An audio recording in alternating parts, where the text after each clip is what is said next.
Hello, Chag Sameach to everybody.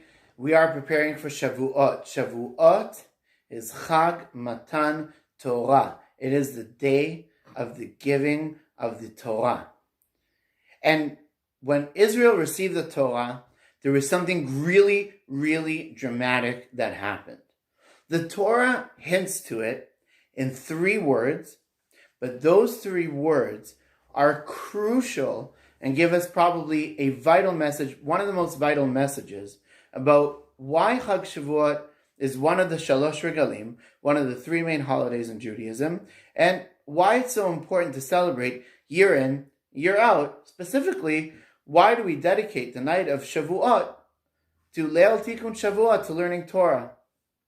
So it says as follows, Va'ityatzvu betachtit hahar.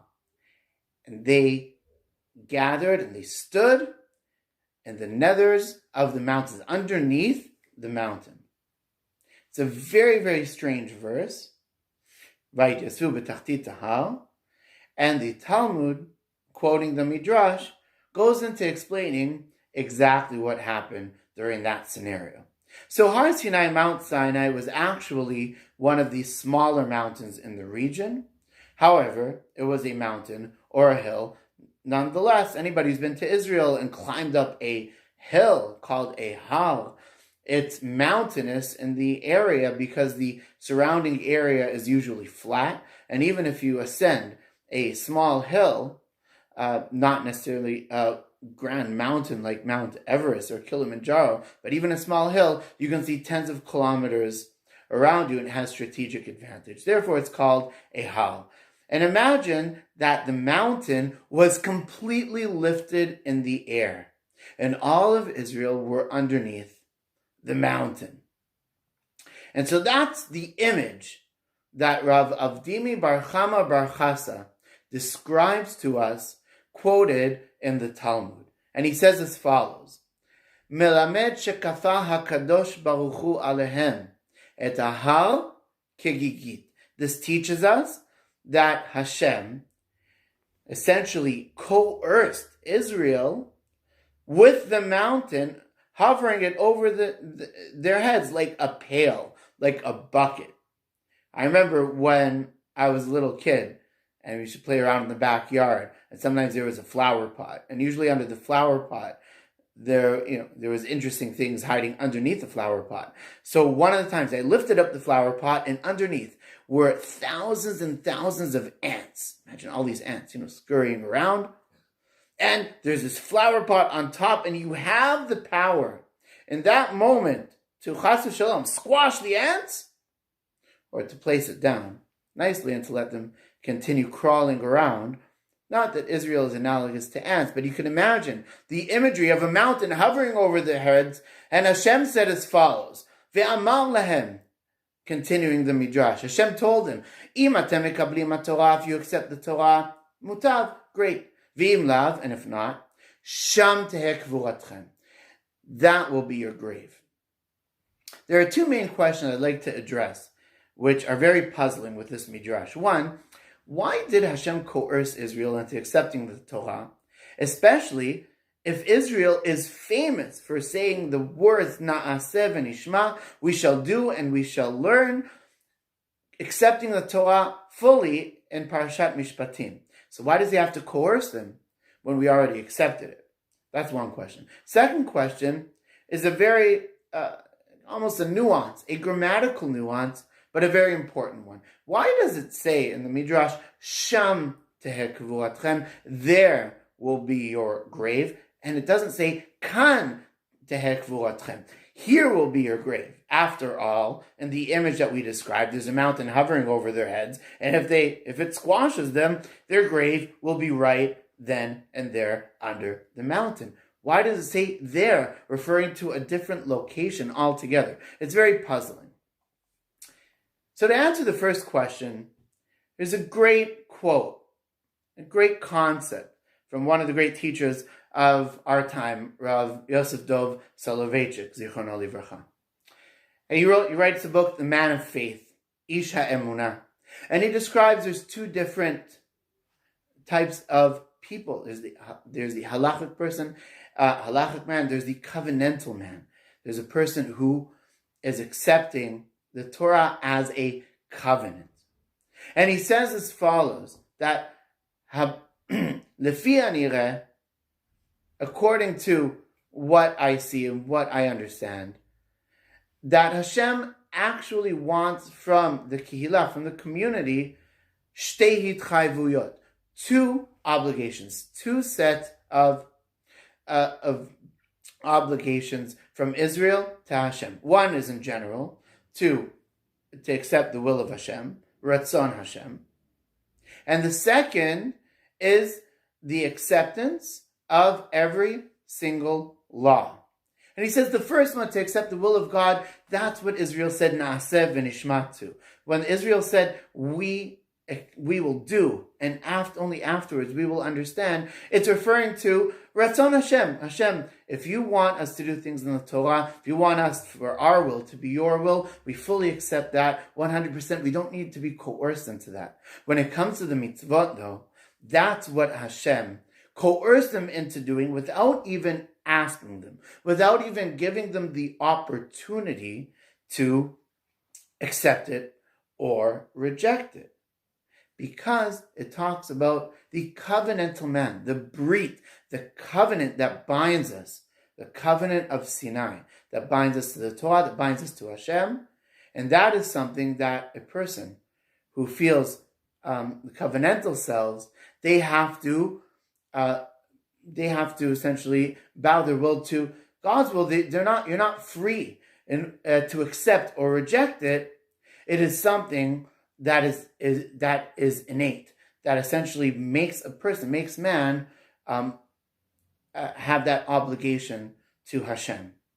And to take that point further, and to answer the second question of why it says Sham teheh kvuratchem, there will be your grave, versus here will be your grave, there's a wonderful insight by the Maharal Prague, Rav Levi from Prague, who wrote tremendous works, especially on the Agadotot, on the allegories, the stories, and the midrashim of the Talmud. And he says as follows, what's the point of the coercion, and why does it say there will be your grave? There actually refers to a time in the future. There does not refer to a physical location. Or else it would have said, here will be your grave.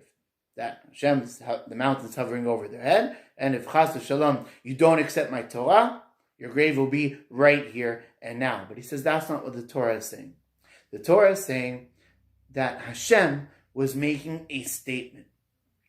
Hashem was not making a threat. He was never intending to end the lives of Israel on that spot. After all, just 7 weeks before, he had taken them out of Egypt, spent an entire year with the 10 Makot, Eser Makot, and this is Israel's destiny, to receive the Torah. He had no intention of killing them on the spot. However, he was making a very important statement, and the statement was, the Torah is essential to the world. And if you don't accept the Torah, in the future will be your kvuratchem, will be the end of you. Essentially, lehodia ma'alat Torah she'i efshar mibalada, in order to tell us the attribute of the Torah, the importance and significance of the Torah, that it is essential and the world cannot exist without it. We spent several weeks now in COVID-19 discussing what is an essential service and what is not. And the Maharal says the most essential thing to the world is Torah. And the Midrash in another place takes it a step further.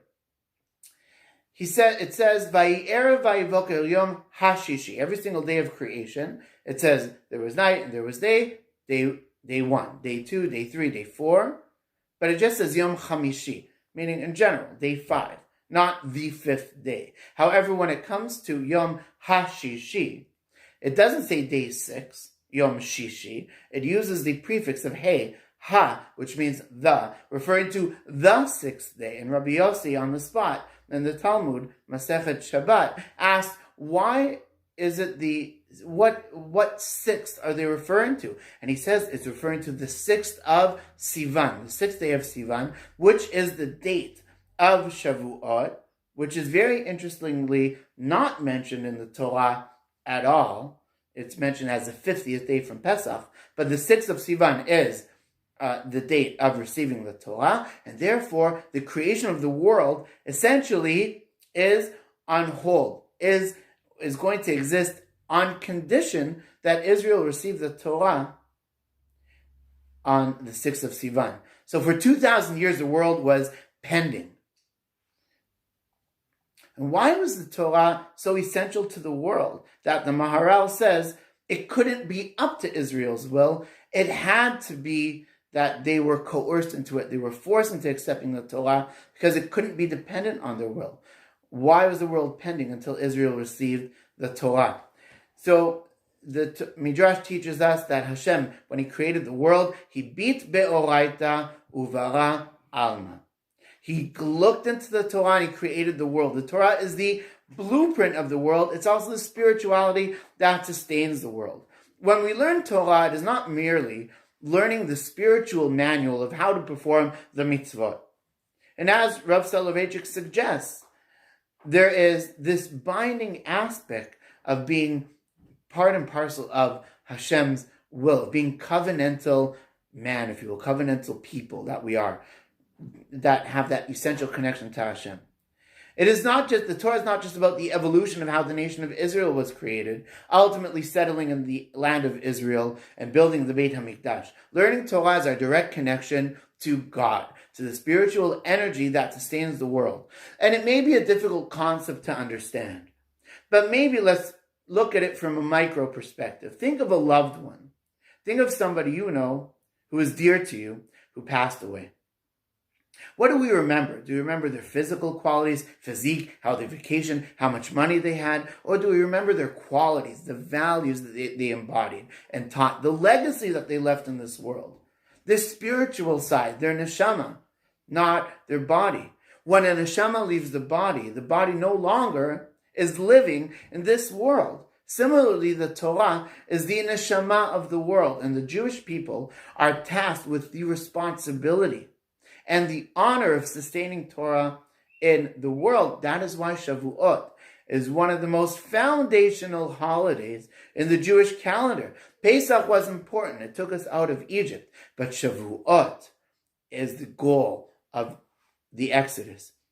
And the ultimate goal is for Israel to leave Egypt, accept the Torah, and go into the land of Israel, which is why on Shavuot we bring the fruit, the first fruit of the land, to the Kohanim, the priest, where the Beit HaMikdash is, making it harmonious, about taking the physical redemption of Pesach, creating a spiritual component that binds it together with Shavuot, bringing it back into creating a nation around the land of Israel, ultimately culminating with the spiritual center, epicenter of the world in the Beit HaMikdash.